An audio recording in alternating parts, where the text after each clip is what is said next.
some more details and insights about primary source inquiry with young learners, and just to kind of situate what we mean by young learners. KidCitizen is designed for children in kindergarten through grade 5, but we've even used this or had teachers using it with 4-year-old preschoolers in classrooms, but finding ways to introduce primary sources to younger children to get them interested and excited about inquiry and exploring the past. And so we're going to take you and explore with you some of these elements today. But first of all, we want to hear from you about sort of what it is that you want to get out from today's experience of being part of the webinar. So we're going to turn over controls to our colleague, Bert Snow, and we're going to ask Bert to put up our first poll for you. And so he's going to take on the presenter component. And in that, he's going to be asking you for what are the main insights you'd like to take away from today. Great. Well, welcome, everybody. It'll take me just a second to get the question up.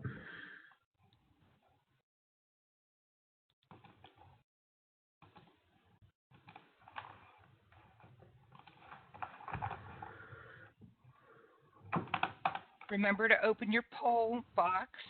It's the 3 dots at the bottom of your screen.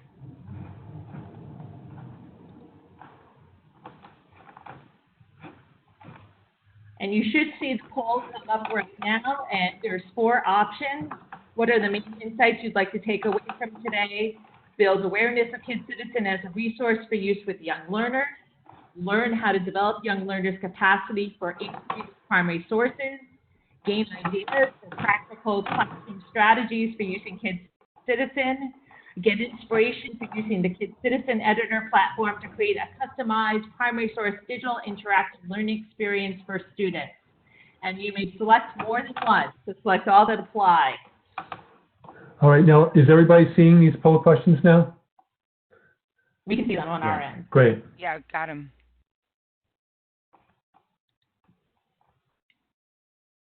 Oh, somebody just said that they can see the questions, but they can't select them. It says, Bert, it says the poll is ended. All right. So, yeah, it just came up with, all right. Lovely. So, you know what, while we... Oh, wait, hold on. I'm just seeing the box now. All right, I'll have them back up in a second. Okay. If I see some folks aren't able to see them, you're just seeing initials right now as we're getting the poll up. The poll is going to be on the right-hand side of your screen. You need to use the 3 elliptical dots at the bottom of your screen to pull up the polling function. Okay, now it should be up and working. Thanks, Bert. Yep. Yep, we see it now, and it says your answers can be recorded. So you should be able to select your choices.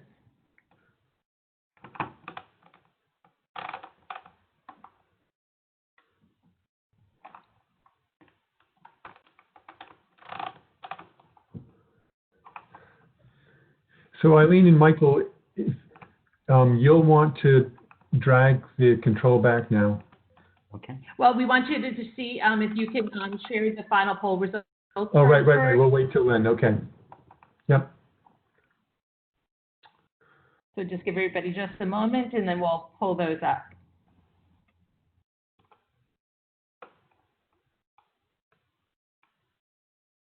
So, Bert, why don't you go ahead and share? I think we're at a good point. Okay.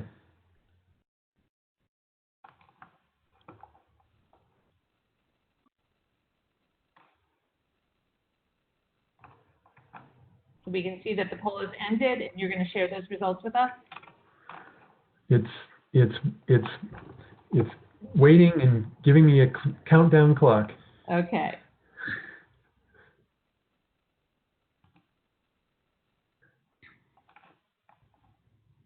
Okay, so the vast majority are interested, well, this is split pretty evenly across the roles, which is awesome, but a lot of people are really interested in building a basic awareness of KidCitizen as a resource for use with young learners.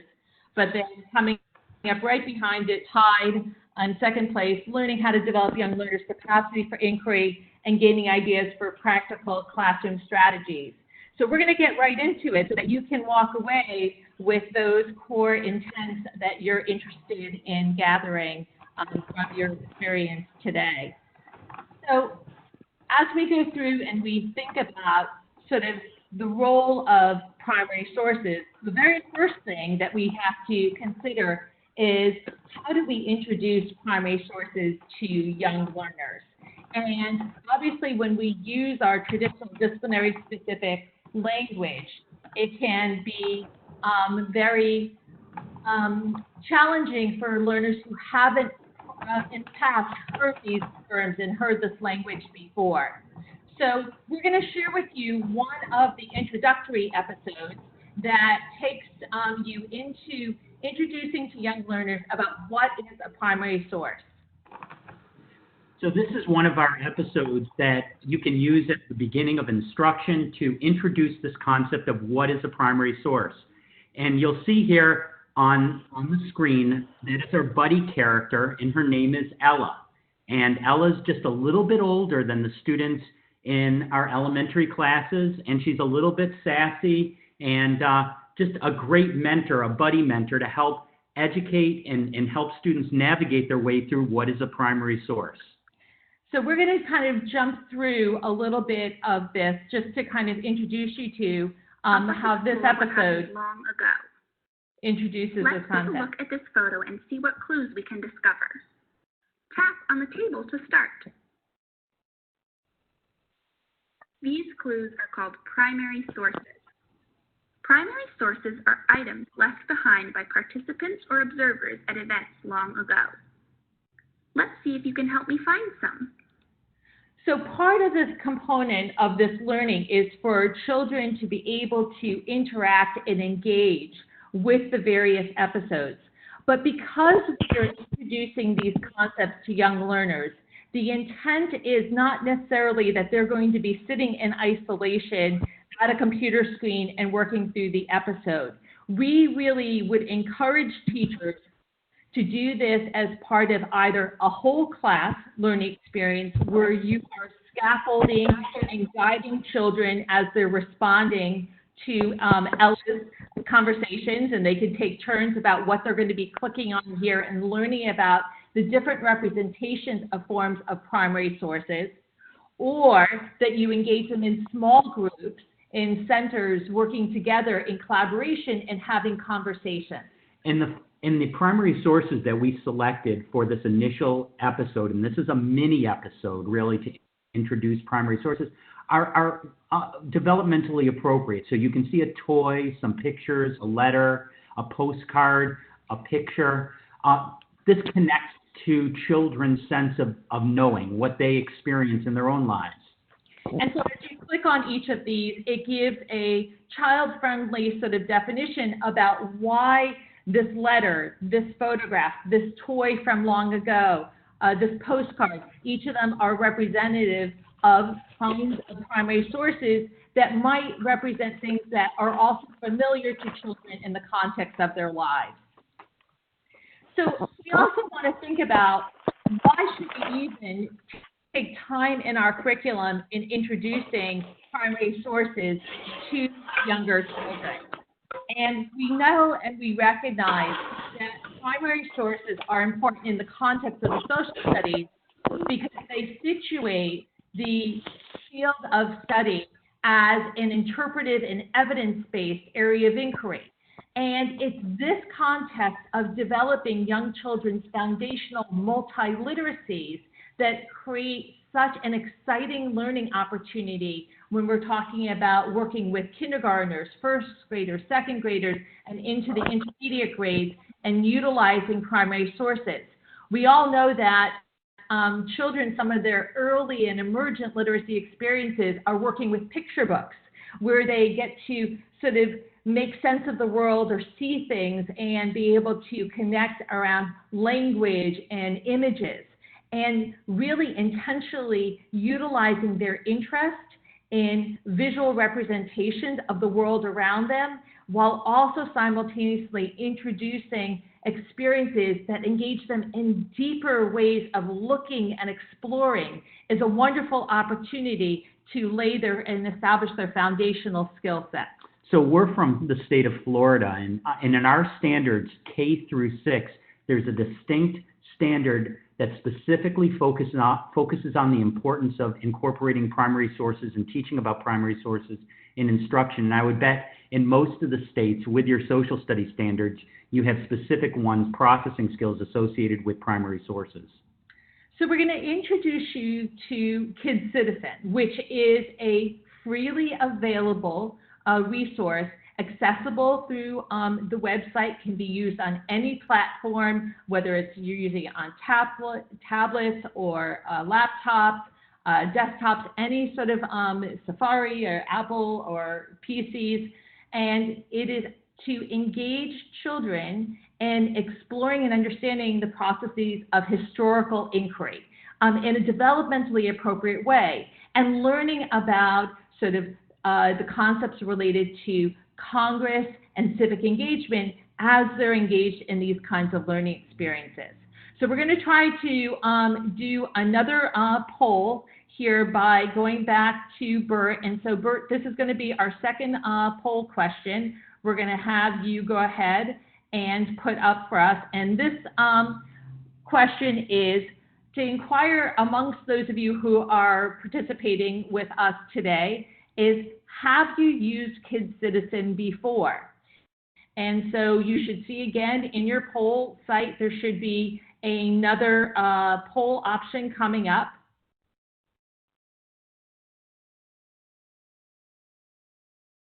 And the questions are going to be, have you used KidCitizen before? Yes, I'm a power user. Yes, but only a little. I've only seen others use it. Maybe you've seen us present about it or talk about it at conferences, or I've never used or seen the program or application before. And once you make your choice, you submit.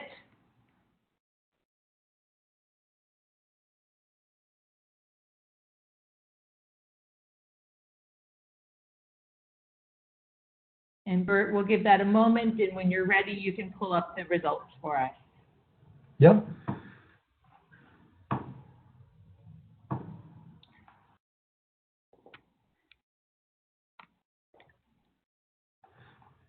Looks like we have a few people still in progress. So while people are sort of registering their comments, we're going to go ahead and kind of talk a bit about sort of KidCitizen. So as Ilene was saying, KidCitizen is a cross-platform app for elementary grades, and the initial episodes focus on Congress and civic participation. KidCitizen provides an authentic, age-appropriate interaction with primary sources, and it's based on strong research and pedagogy. So the decisions that we've made behind KidCitizen and the applications that you'll be seeing when we do a walkthrough are based on research. The episodes engage children in exploring civics and government concepts through historical sources and connecting what they find with their daily lives. And our project team is made up of a diverse group of individuals. We're really excited to work with the individuals across different disciplines. And looking at the poll results, it seems that So most people are new to KidCitizen, so that's great for those of you who already have used it and are sort of actively engaged. Maybe we'll fill in a few details about ideas and strategies and approaches that will inspire you about utilizing it in some unique ways. So we're going to go ahead and jump ahead to our project team. To talking about sort of some of the episodes that we have. So right now there are 6 active episodes that are available on the website, and we have 3 new episodes that will be coming up this year, which we'll talk about a little bit later. So we already sort of mentioned a little bit that initial episode that's on introduction of primary sources and exploring what they are with a few developmentally appropriate kinds of examples. Then we have for each of the episodes, and you'll see in the lower corner under the image for each of the episodes that there is a recommended grade range. But that doesn't mean that you're restricted to using it only if you're in K2 and the community helpers, or using it just for grades 3-5 for Congress and child labor. But the design of the episode takes into particular consideration the needs of learners within those grade spans. And as we go through, we'll kind of share a little bit more of those details. So community helpers, which we'll actually be spending some more time with, talks about community helpers and how they've changed over time. And we're going to do a little bit of a walkthrough with community helpers. Another of the episodes, which is really one of our favorites, is Congress and child labor. You know, and we explore a big question: why did Congress pass child labor laws to protect children long ago? We have another one that deals with issues associated with sourcing. Snap a photo, agent of change, and there's going to be a social studies in the Young Learner article coming out related to this particular episode. Then another one called Capture the Flag. And again, these are all associated with a big question. How is the American flag used as a symbol of our nation? And then finally, Welcome to Congress. Who represents us in Congress and where do they work? And we'll have another article coming out specifically in Social Studies on the Young Learner on this episode as well. So one of the things that you'll find for the 6 sort of episodes that are there at this point in time is that the centerpiece of each of these episodes is a photograph from the Library of Congress. And then we complement this photograph with other images and other resources that help children develop their background knowledge and understanding to be able to engage in a historical inquiry, utilizing that primary source as the inspiration. Now, as we went ahead and we selected each of these primary sources, we intentionally focused on the elements that, based off of the research evidence, we understand what makes primary sources compelling and appropriate for young learners. So as we go through the example of the community helpers episode, we're going to highlight some of those specific components to help guide you as a teacher as you're thinking about introducing primary sources with younger children. There's also, as Michael was noting, in addition to sort of the research around our selection of the resources, it's also the way we engage children in this sort of exploratory process. And this is based off of a knowledge base of how we can take children through inquiry-based learning and the pedagogy that explains the various elements of see, think, and wonder, and translating those to make them accessible for younger learners to understand what does it mean when we're trying to carefully observe and see things that are in front of us and find those evidentiary clues.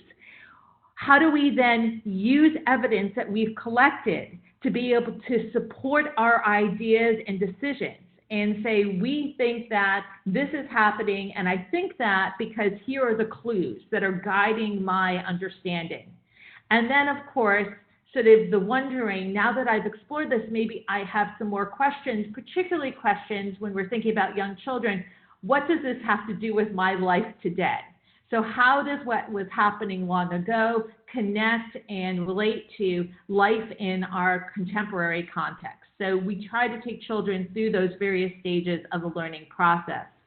So you can find all of the episodes as well as other resources, which we'll talk about later on in the session today, at KidCitizen.net. And again, everything that we show you is freely available, and it's supported by the Library of Congress. So we're going to go ahead and sort of walk you through, not a playthrough of the full episode, but what we do want to do is we want to showcase a few elements and stop along the way to explain why it was structured that way and what the episode is doing. So at the very beginning of this episode, and I'm going to kind of scoot us ahead so that we can get to the very start of it, Ella always introduces each of the episodes, and she talks and explains how we'll be looking for history clues to help us explore what happened long ago. And she introduces the sort of essential question So in this case, it's that we have a mystery to explore, and we're going to collect clues to answer our history question. And our history question in this episode is, I can scoot a bit, how have community helpers changed over time? So jump right into the episode that Ella takes us to, and she's going to showcase that we've gone back in time to pay a visit to a place in Washington, D.C. So this is a picture from Washington, D.C. in 1899, but we don't use dates because it wouldn't necessarily be developmentally appropriate for young children. So what we do is a long time ago, before anyone you know is born, to help children contextualize the history that they're going to be exploring. You'll also notice in the corner of the screen that there's a journal, a little book. And as Ilene mentioned, as we go through the process of exploring history with young children, they're going to be collecting clues.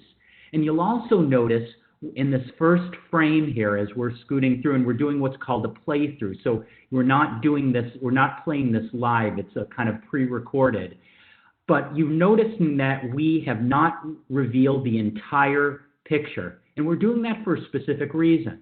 We really want to slow down children's looking, really want to have them pay close attention to details, and then get them talking and thinking about the image as we reveal more information to uncover clues to make sense and meaning of the primary source.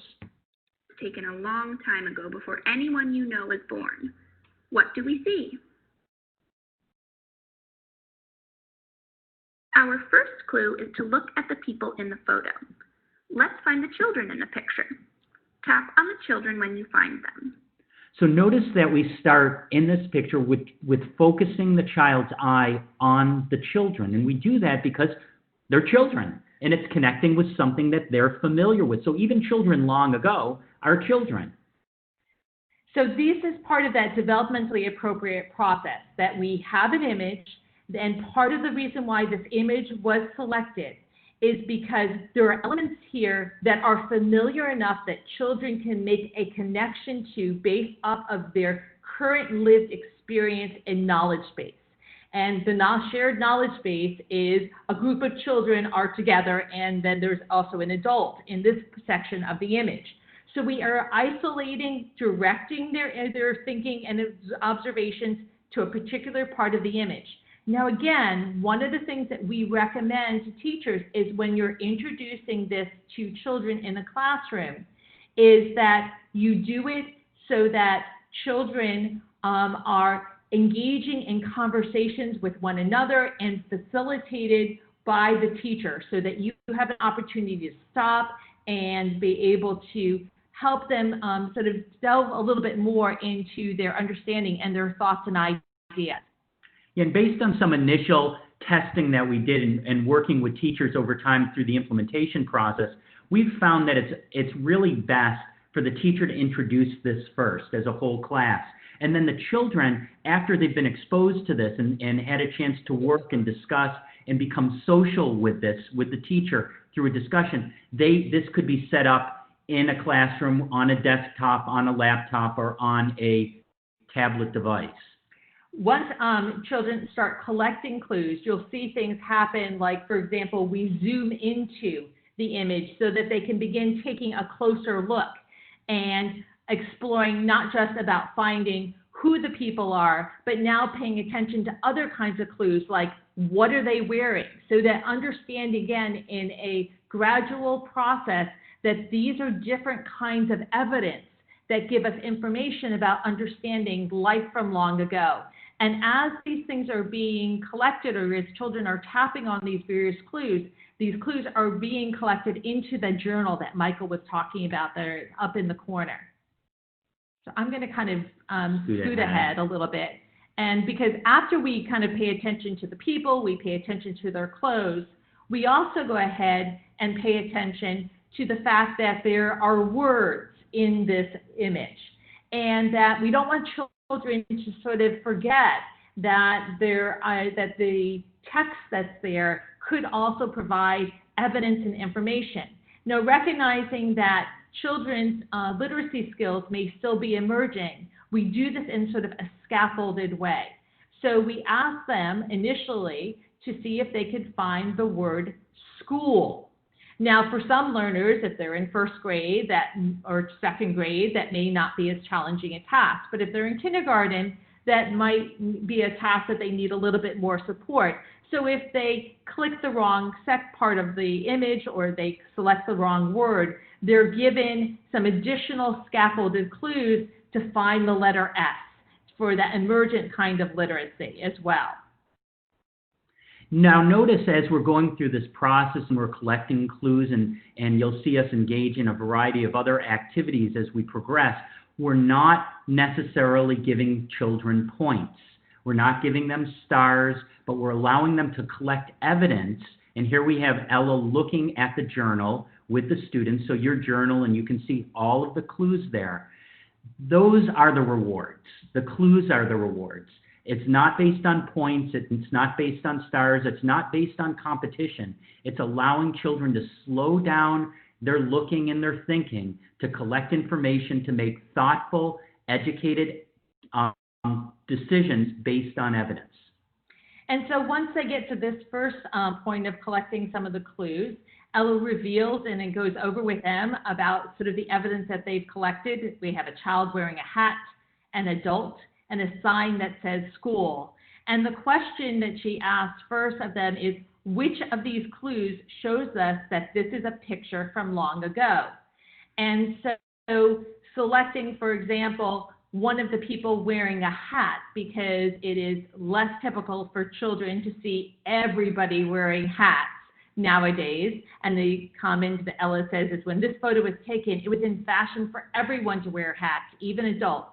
This clue provides evidence that the photo is from long ago. And there's different kinds of questions that Ella asks them to begin thinking about how we can use these kinds of clues to help us make sense and use it as evidence of understanding life from long ago. And then we go back into the large picture and we see that we revealed more of it this time. But notice again that what we have is we still have information that's not yet revealed. But in this case, we revealed more information in the picture, which is the horse. And the horse is part of the information, but it's not the whole story. So again, we're going back and then we're doing what's called a matching activity. So in this particular case, we have 3 images, all selected from the Library of Congress. Yes, a horse, this is a horse, a cow, and a pig. And just to confirm. And we'll notice that we have included a picture of a horse that looks different than the horse in the picture to problematize the matching exercise a little for children so that the horse doesn't look exactly the same. And again, it allows them to engage in this matching type of activity in the discussion. But still, we haven't revealed what this picture is all about. And then again, we select the horse and we collect it to the journal. Now we've revealed even a little more. And here's a man, and he's holding something. And with all of the children that we do work with and the teachers that are working on this, no one's really able to, at first, figure out what he's really holding. So we're able to engage in another type of matching activity to look at shapes. What is the shape of the item that he's holding? And again, here it is like a cube. So we've selected the cube. And then we think about sort of the approximation of the size and giving some other kinds of cues here about, is this an object that would fit in a cup? Is it an object that would fit in a bucket? Or would it need to fit in something larger, and not sure what that kind of larger compartment is, but that also gives some additional information to help scaffold children sort of background knowledge and information about introducing the concept of an ice box that was precursor to refrigerators that we have today. And then the last piece that we do is we reveal the full component of the picture. So now we've taken them through this slow, scaffolded learning till we get to this last component. And when we get to this stage, now we've got some more words of writing on the cart. And we ask the children to find all the places where they see the word ice. ICE, ICE. And as they identify that, now maybe they have some other ideas about what it is that the man might be holding and what it is that he's doing in this image. So you can see in the yellow where it's highlighted, we have ICE. The word ICE is highlighted, and we've collected that to the journal. There are a few tricky places on the cart where it says office, and we have Ella comment on that if a child picks the ICE from the office statement as well. So when we get back into the journal, we want children to use, again, some more of their evidentiary clues to be able to make sense about what it is that they were seeing. So now they're going to be sort of formulating some of their hypotheses. So one of the question is, what do you think the job is of the woman who is in this image? Do you think that she is a mother, a teacher, or a cart driver?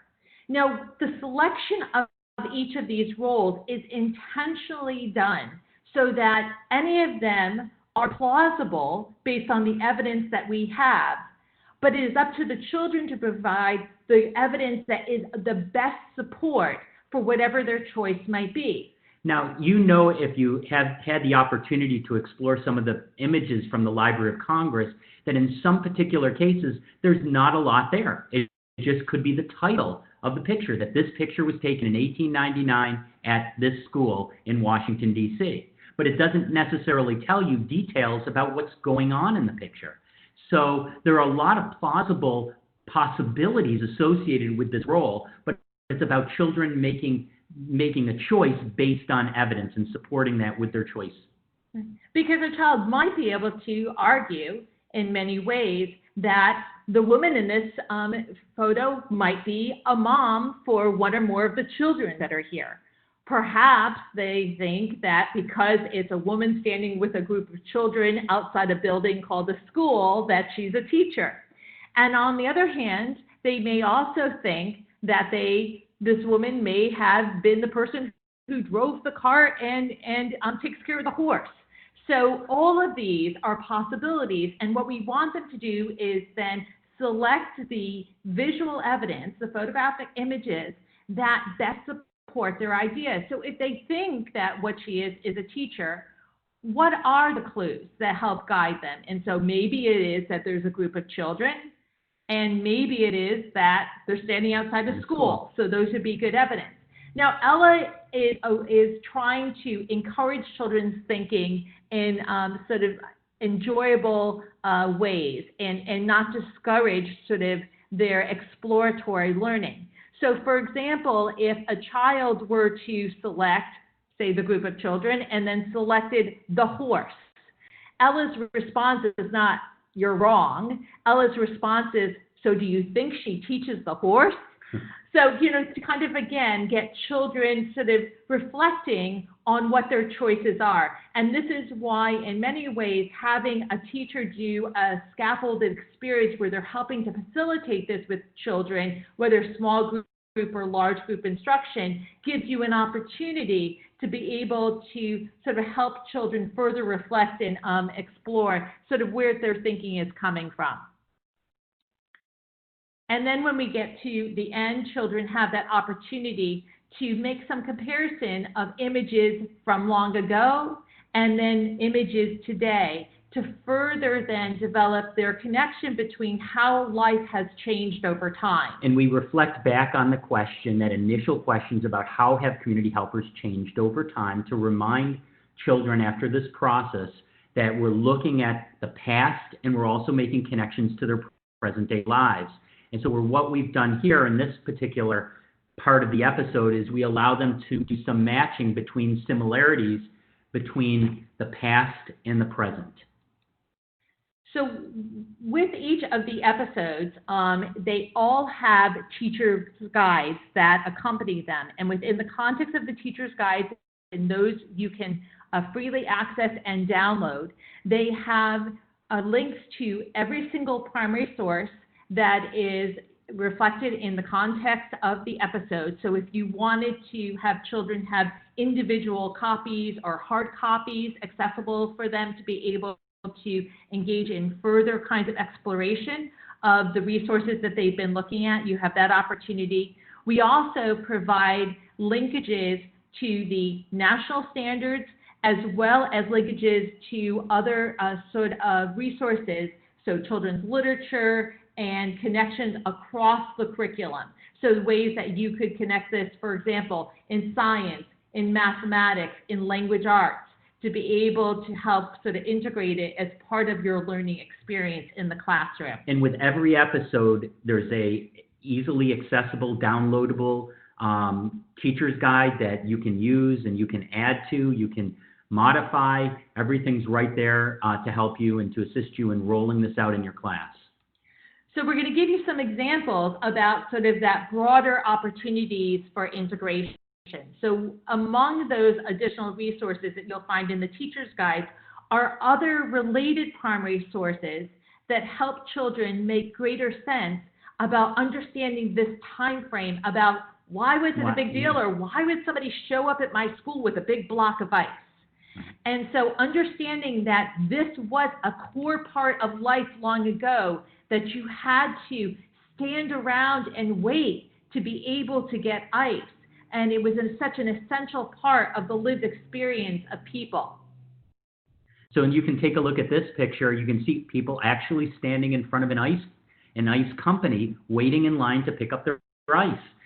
Something that we don't do necessarily today, but again, it provides that context about how you would get ice before refrigeration was common in homes. And so for those of us who live in warmer climates within the United States, you know, for children to be able to think as part of the inquiry process. So if we didn't have the kind of now common sort of technological innovations that we have that allow us to just go to the freezer and get an ice cube, where would we get ice from? Where does it come from? And so there are lots of amazing additional resources that we can introduce to children to understand this process of harvesting ice as a crop that would be the resource from which ice would come into people's homes long ago. Right, and these are two great resources from the Library of Congress, and every image that we're showing you is in the teacher's guide so that you could use this with your students. I mean, you could have a whole lesson just simply on harvesting ice.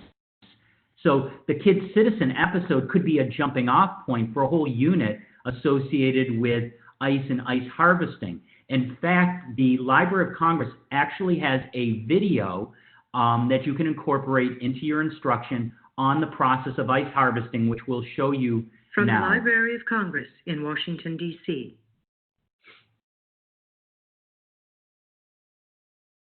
And you can see there's no sound in this video. You can actually see them going across a river and harvesting, cutting the ice into blocks. The horses become an important part of, again, you know, connecting the important role that horses played in life long ago.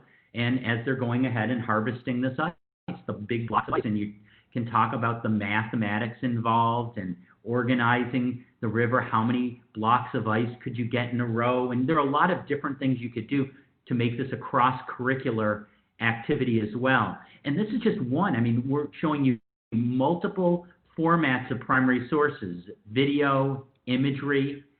Here's another image of loading. So what happens after you've harvested the ice from a lake? You know, where does it go? How does it get to the school? In fact, those are some really great questions that you could have your students hypothesize about. And then we get into other questions too. How do we make ice cubes? I mean, that's something that you could go to in the school and in a refrigerator and pull out a few ice cubes, and we take those for granted, but what's the process associated with making ice cubes? For children to even understand that ice cubes themselves were an innovation, the idea, and here actually we see the U.S. patent that was submitted on the ice cube tray. This has been a presentation of the Library of Congress. And visit us at loc.gov. And the fact that we have somebody who had to come up with this idea that I could take this little tray and make these little dividers in it and to be able to put it into this cold area of this now refrigeration system that was becoming more common in homes. And it was such a novelty long ago that the resource that you'll see on the right is actually a cookbook that includes recipes for how to make ice. So that's something like seems like so out of our lived experience now, but that's sort of a representation of what an unusual experience this was and how critical life was long ago. And think about in the classroom, you could even have a Master Chef Junior competition on the creation of an ice recipe. So there are lots of fun things that you can do just using the KidCitizen episode as a jumping off point for a much deeper, richer inquiry. The Smithsonian actually even has many commercials from long ago when they were first introducing refrigeration systems. And when you explore those, you see that the people are dressed up in very formal gowns and tuxedos because it was a very elite status to even be able to have access to refrigeration. Here we see many examples of children's books that are out there that help further this connection and help foster children's deeper sort of disciplinary knowledge of the historical context. So we have, for example, the book Cocoa Ice, which tells the story of a girl in Santo Domingo who talks about how they're harvesting cocoa during the late 1800s, while at the same time her counterpart up in Maine is talking about harvesting of ice. We have another book called Ice Horse, which is about a young boy who's helping his uncle cut ice for the ice houses. And so that relates a lot to some of those primary source videos that we're looking at about the experience that families have in cutting of ice, and that was their family's livelihood. Another book called Ice, which is a great wordless tale, so no words are in it. And it tells about the discovery and adventures of a community of pigs that are suffering from the heat, and they're trying to figure out how they can get ice. And they go on an adventure in search of ice in other parts of the world. And that very much connects to the book from Lawrence Pringle on the history of ice.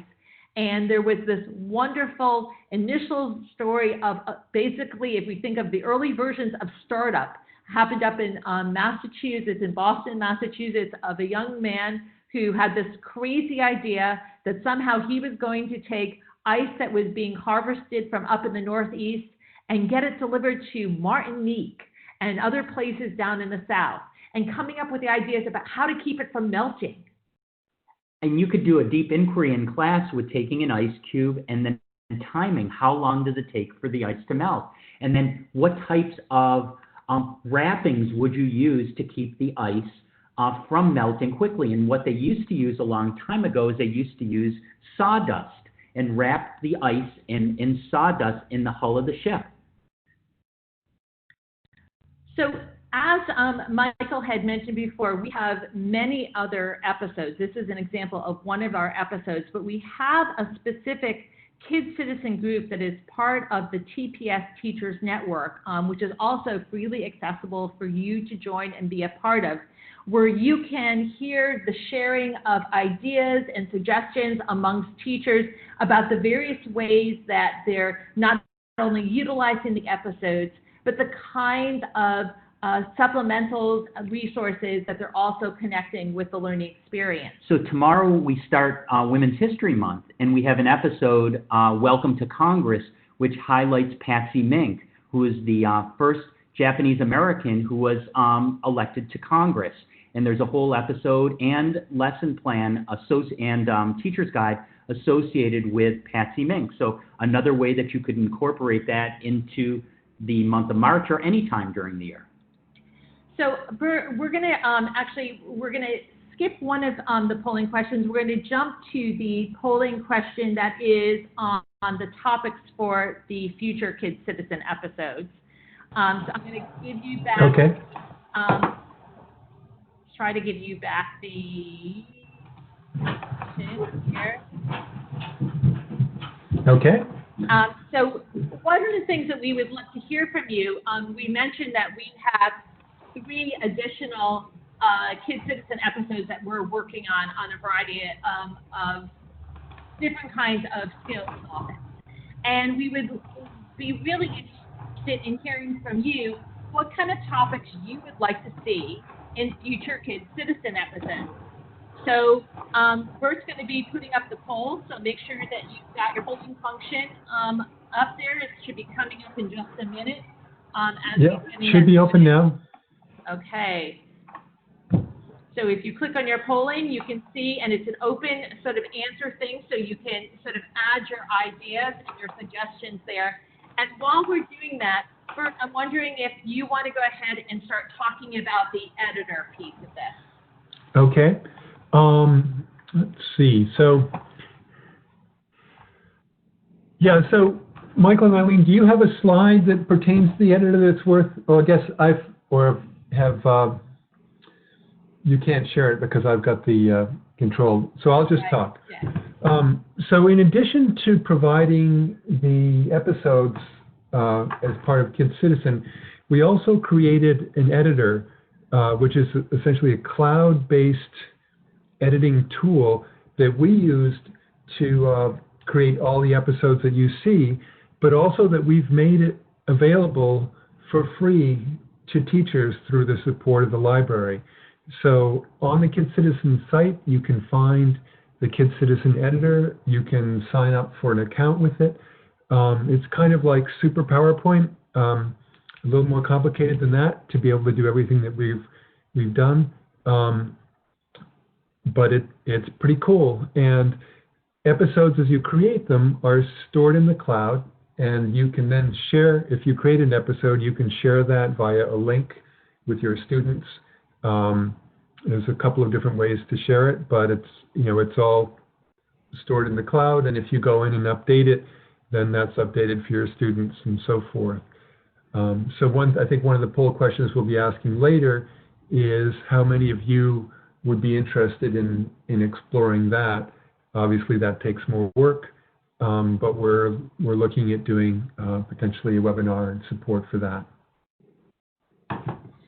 So as Bert was mentioning, for some of you may, live in obviously diverse parts of the country and places, and you have access to your own locally specific primary sources that would be relevant to having your own students be able to explore it. And through utilizing the KidCitizen editor, you could bring that image in and design around that particular image a primary source inquiry for your students to be able to connect with their own localized area. And what's really cool about the editor is we have incorporated Ella, as our buddy character, but you could actually create your own buddy character. It could be even a student in class, a picture of a student who could become the buddy character in your episode. But as Ilene mentioned, the issue of localized primary sources, those primary sources that you wouldn't necessarily find in a textbook,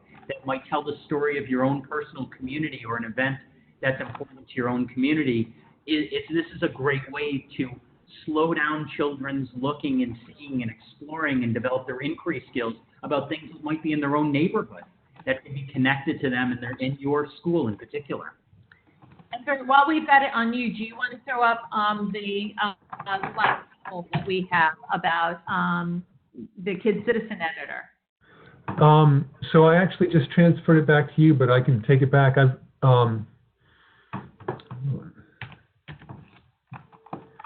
So what were you thinking of sharing? The last one, you had the last question about. Oh, got it. Okay. Yep. Yep. Sure.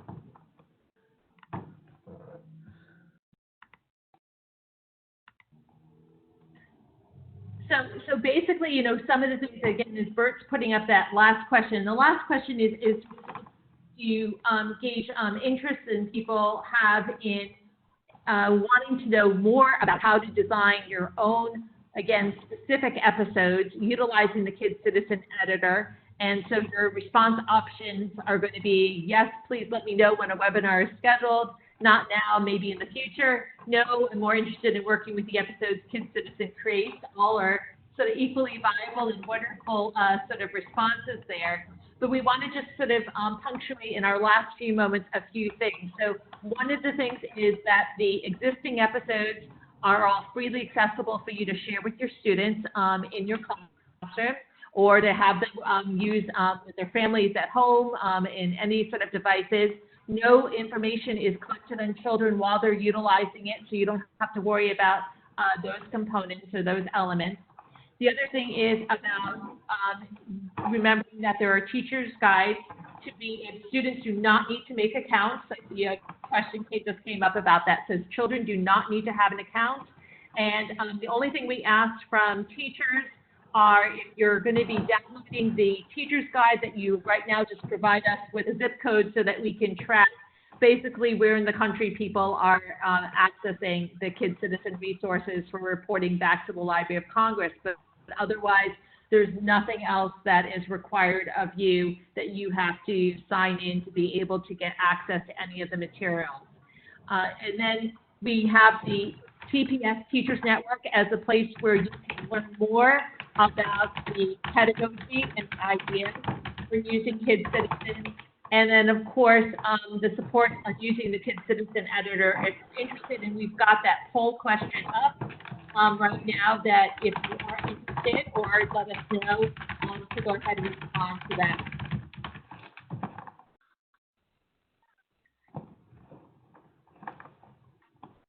And Bert, do you have anything else that you wanted to say about that component? No, I think I said what I wanted to, and yeah, there's more information on the editor on the site. For anybody who wants to sort of kind of revisit more in depth about the pedagogy or sort of the research principles behind KidCitizen, one of the things is that we have on the website a link to an article published in Social Education that talks about the sort of research-informed basis around KidCitizen. And then, as Michael noted, there's going to be one article coming up in an upcoming issue of Social Studies in the Young Learner that is specific to the episode on exploring behind the lens, so looking at the photographers who are taking the photos to understand about who is it and whose perspective is being captured in these images, and that's all around sourcing. And it's going to be going in depth around the learning experiences for that. And then a subsequent article that'll be coming out just a little bit later, in a few more months, later this year, that'll be around the Welcome to Congress Patsy Mink episode that features connections to women in Congress and highlighting their accomplishments and introducing those to young learners.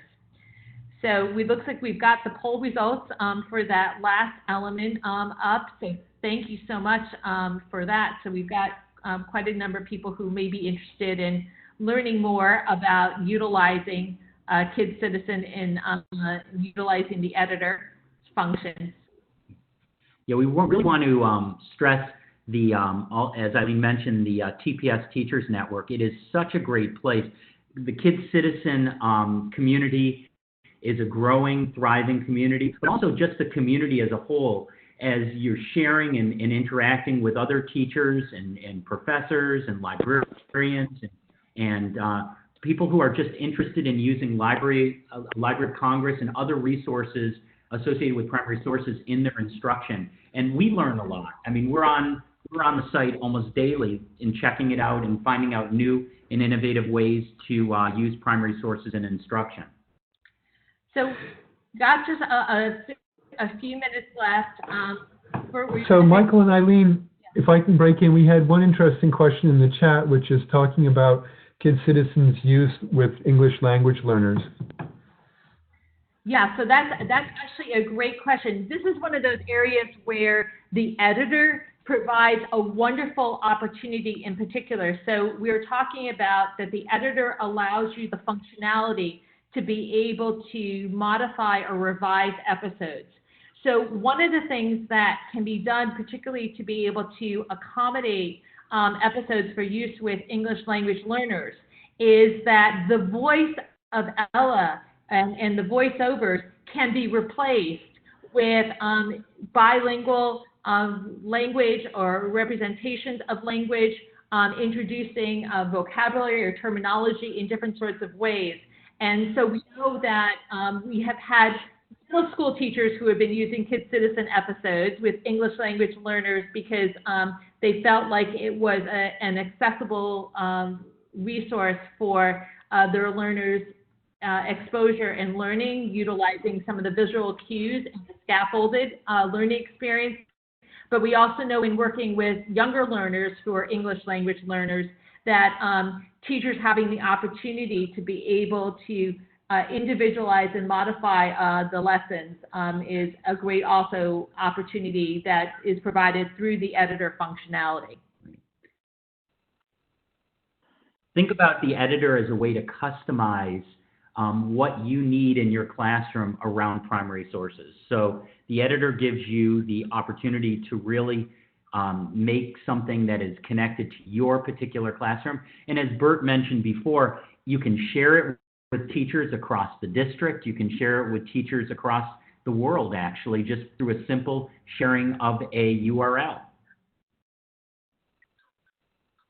So I want to make sure that you see that there is a link here that is up on the screen right now for you to be able to provide feedback about your experience in today's webinar, and we're so glad that you were able to join us. I see that there's some other questions that are coming in, so we're going to try to see if we can respond to a few of these in the final moments that we have coming up. So let me look here at the some of the questions that are coming in. So can an episode be done as a class project? Oh, excellent. And this was a question about specifically with a college class. So again, KidCitizen Editor, it would be ideal for utilizing. We have individuals who have demonstrated interest in utilizing it with intermediate and middle schoolers who have, some of the technical skills and interests to be able to begin playing around and designing their own episodes. And it's a wonderful alternative form of assessment about their own understanding of historical inquiry as they're identifying what elements of an image might be the most powerful kinds of clues to be able to demonstrate that something is an evidentiary picture from long ago. But the same principle can be applied to if you're working with pre-service teachers and teacher preparation programs, that they can create their own episodes as well to be able to utilize, again, locally specific resources, customizable and connecting to those kinds of learning that are most relevant to their students, and do that as part of a class assignment or work together collectively as a class on it. Right, and one of the ways that we use KidCitizen, we teach pre-service teachers. Ilene teaches early childhood social studies, and I teach elementary social studies methods at the University of South Florida. And one of the ways in which we use this in classes, we introduce what are primary sources to our students. So we use the exact same episode that would be used with young children, and we have a much more sophisticated discussion around it. And as you think about the use and the development of episodes for the future, it's really about the sophistication of the primary source that's incorporated into the KidCitizen editor, or the way in which the sophistication and the way in which you deal with that primary source. Yeah. Even the process of having teachers or pre-service teachers go ahead and identify a developmentally appropriate primary source is an assessment unto itself about their understanding of the use and role of primary sources with young learners. And with that, we are officially at the 5 o'clock hour, so we have more information up on the screen if you'd like more details about what's happening within the context of the Eastern region, and we're so glad you were able to join us today. Yeah, thank you for joining us today. Well, thank you, Bert, Ilene, and Michael. It was really a great program, and I see that a lot of interest. The chat room was just buzzing, so I'm sure you'll hear more from our participants soon. Thanks, everyone.